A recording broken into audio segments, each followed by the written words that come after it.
Hello. A little while ago, my granddaughter asked me a question. Grandpa, she said, is infinity even or odd? Oh, crikey, I thought. That's a difficult question. Because infinity is quite a tricky subject. And I couldn't at the time think of a nice, reasonably quick answer that was both accurate and not uh, altogether too waffly. And I rather failed her. But it did inspire me to make this video.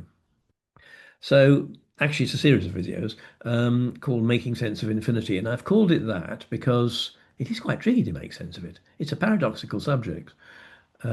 So in this particular video, I'm going to be talking about a couple of those paradoxes and thinking about why, just get a handle of why infinity is a tricky subject.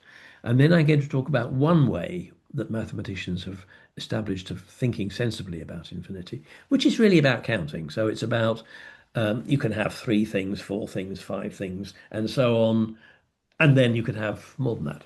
So what happens then? So that's what we're going to be talking about. But we start with one of these. Well, it's not really a paradox. It's just a bit odd. So this is called Hilbert's Hotel. It's named after this guy, David Hilbert, a German mathematician with a penchant for funny hats, it seems. Widely influential, very famous, and influential across a whole range of bits of mathematics. And he came up with this sort of illustration of the perplexities of infinity. So we imagine here an infinite hotel. Now, when we're doing this subject, we always start counting at zero for reasons I'm not going to go into. But anyway, so this is room zero, this is room one, room two, and so on forever. And the story goes that one night the hotel is full and a new guest arrives. And he says to the hotelier, "Have you got room for me?" And the hotelier says, "Well, we are full, but yes, yes, I can make room for you." So this is what he does. He has a wonderful telephone system in his hotel, and he can ring up all guests at once. And he says, "Excuse me, ladies and gentlemen, can you all please move up a room?" So, the person who is originally in room zero goes up to room one, and the one who is in room one goes up to room two, and so on, all the way along.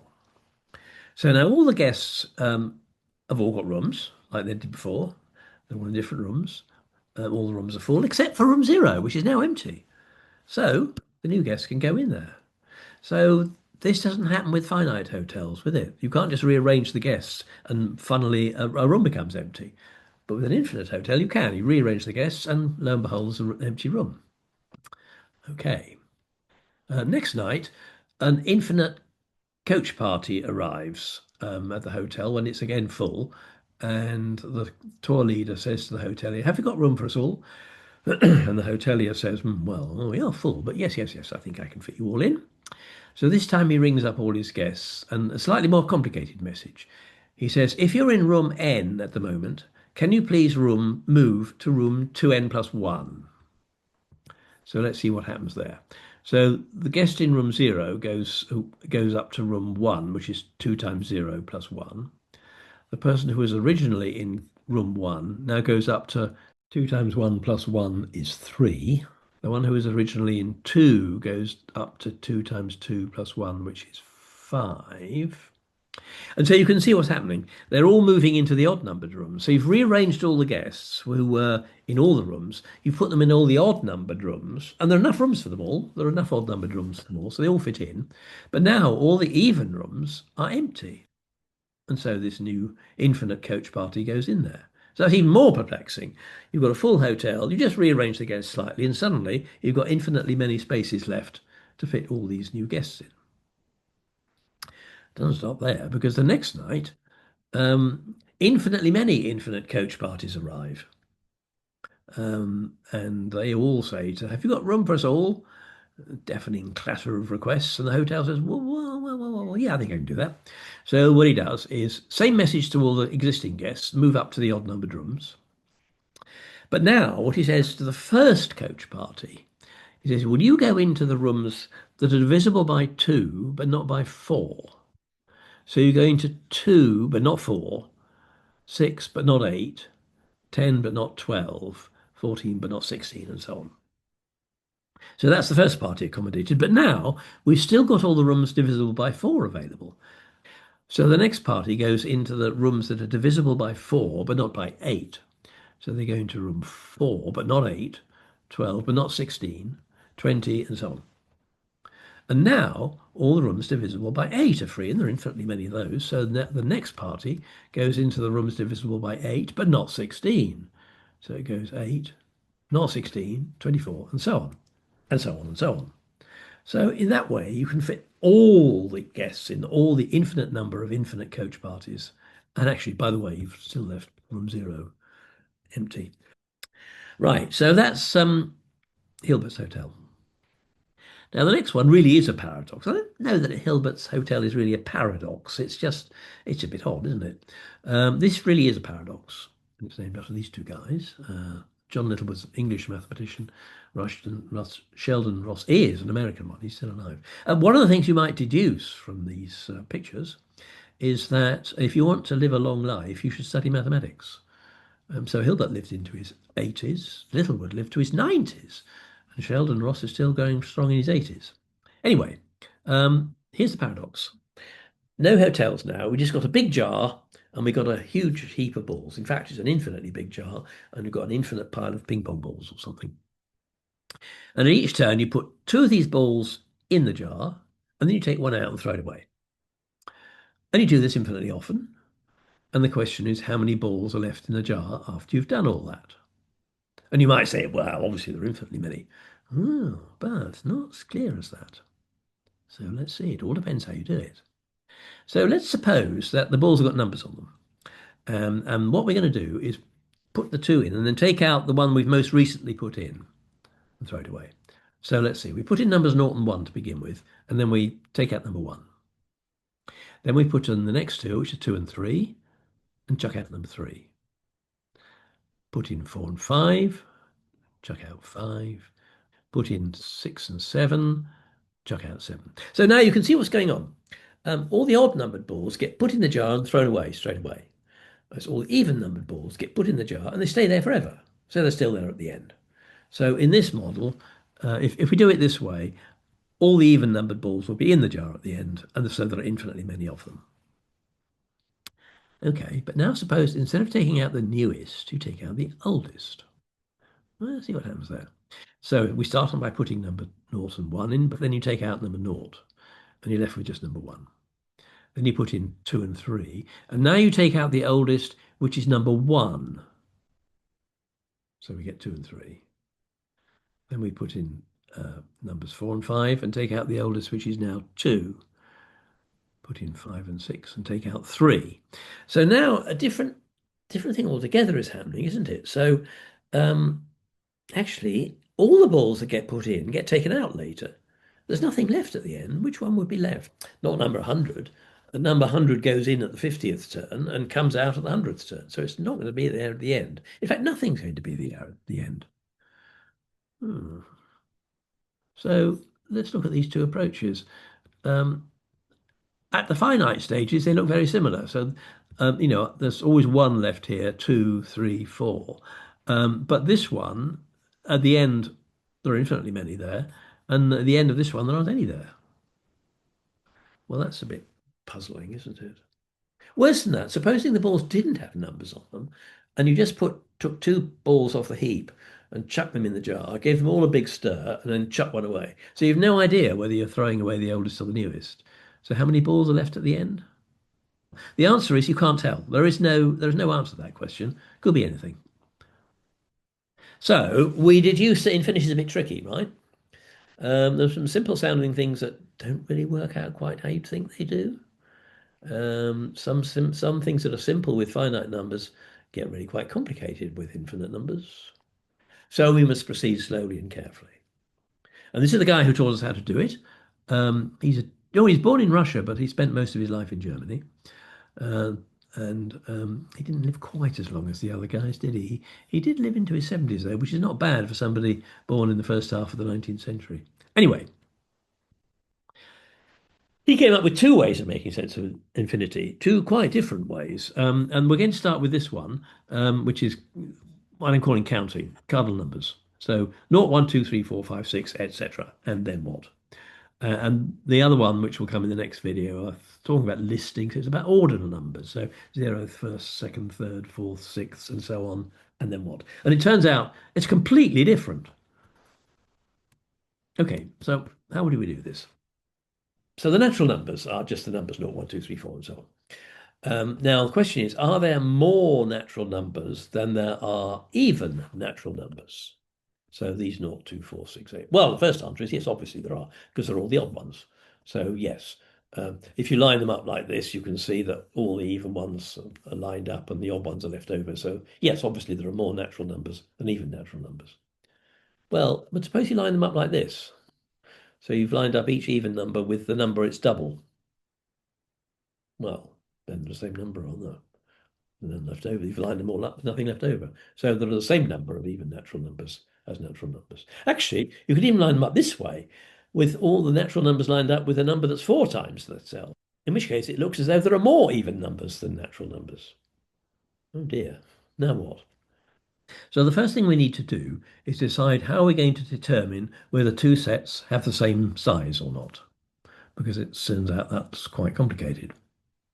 So what we're going to say is that two sets are the same size if we can line them up 1 to 1, so that there's none left over on either side. Even if we could also line them up so that one set looks bigger than the other. So if we can line them up, then they're the same size. And that's how we know that two finite sets are the same size, aren't they? So I've got the same number of fingers on each hand, and I can tell that without counting them, just by lining them up. Now, with finite numbers, if you can line them up so that there are none left over on either side, then that's the only way you can line them up. With infinite sets, we've learned that that's not true. But let's say if we can line them up, they're the same size, even if we could also line them up so that they're not, so there's some left over. If we do that, then we just have to accept that the number of even natural numbers is equal to the number of all natural numbers. And this number, the number of natural numbers and the number of even natural numbers, is called Aleph null for reasons I'm not going to go into. And it's also called a countable infinity. And that's because you can count them. So you can line them up with the counting numbers 0, 1, 2, 3, 4, 5. So it turns out that there are bigger infinities. There are sets that are not countable. But there's no way you can count them all. So you can count 0, 1, 2, 3, 4, and so on. But there's always going to be some left over, however you try and do that. So let's look at some other things that might be bigger sets. So if we start with fractions, rational numbers. So rational numbers is fractions, including improper fractions. So here they all are, well, all the positive ones anyway. So they've all got a numerator and a denominator. So, well, this is 1 over something, this is 2 over something, 3 over something. There are some duplicates, aren't there? So I haven't included this one here, which would be 2 over 2, because we've already got that as 1 over 1. And similarly, well, what about this 4 over 2? We've not counted because we've already got 2 over 1. So there's a lot of those. There seem to be a lot more than there are ordinary natural numbers, but actually they're the same because I can line them up. Let me show you how you do that. We're going to use the diagonals. So I'm going to count them up. 0, 1, 2, 3. That's this diagonal. Then this one, 4, 5. And this diagonal, 6, 7, 8, 9. This diagonal, where have I got to? 9, 10, 11, 12, 13, 14, 15, 16, 17, 18, 19, 20, and so on. So if I straightened all those out, you'd have all those fractions lined up perfectly with the natural numbers. So there are the same number of positive rationals as there are natural numbers. Beginning to look a little dull, isn't it? But let's just see where we've got to with this Aleph null thing. So if you add 1 to Aleph null, you get Aleph null. That's Hilbert's Hotel. So the number of rooms in a Hilbert's Hotel is Aleph null. And we've learned that if you put a new guest in, it doesn't make any difference to the number of guests in the hotel. And similarly, if you add, so I'm using n, just any old integer. If any old finite number you add to Aleph null, it's still the same. If you add Aleph null to Aleph null, which we could also call Aleph null times 2, that's still Aleph null. That's the infinite coach party. And actually, even if you multiply Aleph null by Aleph null, that's Aleph null squared, that's still only Aleph null because that's the infinite number of infinite coach parties. But what about 2 to the power of Aleph null? Now, that it turns out is bigger. But what are we going to mean by that? Let's look at 2 to the 3. So one way to think about 2 to the 3, which is 2 cubed, is it's the number of three long sequences of noughts and ones. So here are the three long sequences of noughts and ones, um, and there are eight of them. That's two to the, two cubed. And why is it that way? Because, well, the last one can be either naught or ones. There are two possibilities. The middle one can be either naught or one. That makes four possibilities. And the first one can be either naught or one. So that makes eight possibilities. So 2 to the Aleph null is going to be the number of Aleph null long sequences for noughts and ones. Now, it's not an obvious way to lay those out, is there? Because there are rather a lot of them. But let's try. So here's, let's suppose that's the first one, and this is the next one, and that's the next one, and so on. So what I'm going to suppose here is that we could line up all these sequences with the natural numbers. And so, which, if that were the case, if we could do that, then there'd be Aleph null of them. And in that case, 2 to the Aleph null would be Aleph null. So let's suppose we could line them up. And I'm just using examples here. It doesn't matter what they are. But let's suppose we line them all up like this and we get that many and so on. So I'm imagining that all the sequences that there are could be arranged in this list. Well, just note the diagonal ones. So these diagonals, in this case, it happens to be 0, 0, 0, 1, 1, 0, 0. And now write out the sequence that's the opposite of that diagonal one. So where there's a 0 in this diagonal, we put a 1. So that's the first three places. And then when there's a 1, we put a 0, 1, 0, 0, 1. So we write this, and this gets you an infinite long sequence. And it's not in the list. It's not one of these, is it? Well, it's not the first one because it differs in the first place. It's not the second one because it differs in the second place. It's not the 10 millionth one because it differs in the 10 millionth place. So it's not in the list. Now, this is a slightly subtle argument. I'm not saying, oh, rats, I've been incompetent, I missed one out. What I was assuming at the beginning is that I could line them up so that they were all there. And I've proved that that's impossible. Because however you line them up, there's another one left over. So that means that 2 to the Aleph null, that's the number of sequences, is actually bigger than Aleph null. So there's a bigger infinity. Now, this infinity it's got several names, and it's really beyond the scope of this particular video to discuss why it's got so many different names. But one of them is the power of the continuum, which is because the continuum is just the sort of all the real numbers. And these things look a bit like decimal expansions, don't they? So all the decimal expansions, well, they're the same size. The power of the continuum it's called, and it's 2 to the Aleph null. So we've got two sorts of cardinals. We've got the familiar finite ones, 0, 1, 2, 3, 4, and so on. And then we've got the transfinite ones, of which the smallest is Aleph null, and there are some more. And it's a rather complicated story about what they're all called, but we'll forget about that. So let's explore the arithmetic with these different sorts of cardinals. We've seen that 2 to the power Aleph null is bigger than Aleph null. And in fact, 2 to the power of this new one is even bigger if you take that one. And in fact, if you take any infinite cardinal, so there are infinite, many of them, but if you take any infinite cardinal, if you take 2 to the power of that one, it's even bigger.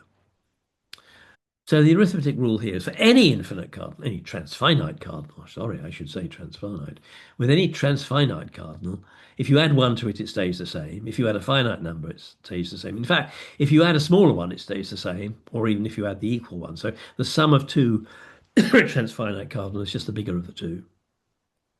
And similar, the product of two infinite cardinals is the bigger of the two.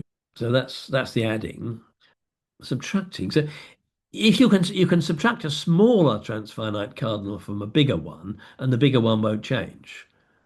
That's easy, isn't it? Because you add the small one to the big one, it doesn't change. But beta minus itself is undefined. And it's the Ross-Littlewood paradox that illustrates this. Because one way to think about the Ross-Littlewood paradox is what you're doing is you're putting Aleph null balls into the jar and then taking Aleph null out. And how many are left? Well, I can't tell. It's undefined. No answer to that question. You could start talking about negative transfinite cardinals, but nobody ever does that. So finally, we can ask my granddaughter's question. Which transfinite cardinals are even? Well, they all are, because every one of them is double itself. They're all even. But oddly, if you add 1 to one of them, it's still even. because x plus 1 is equal to itself, and that's 2 times itself. So that is not at all like the way finite numbers work, is it? They're all even, and if you add one to them, they're still even. That's fun. Right, anyway, so let's think about the rules for adding even and odd numbers. Seems to be quite fun. So if you add two even numbers, you get an even number, even if either or both of them is transfinite. If you add an even to an odd, well, that can only happen if this one's finite, because there aren't any transfinite odd ordinals, odd cardinals. So if they're both finite, then you know, of course, that an even plus an odd is odd. But if this one's infinite, transfinite, that one can't be transfinite. But this one's transfinite, the answer's even because it's transfinite.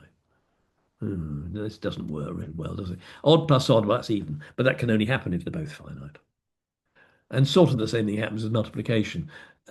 Even times even is even, whether these are finite or transfinite. Even times odd is even, but that can only happen when this is finite. And then whether this is finite, in which case this is even because you know that rule since you were tiny, or if it's transfinite, then this is transfinite, so that's transfinite, and therefore even. Odd times odd is odd, but it can only happen if both these things are finite. So there we go. That's the story of cardinal numbers and the fact that they're all even. So next time I shall be looking at ordinal numbers.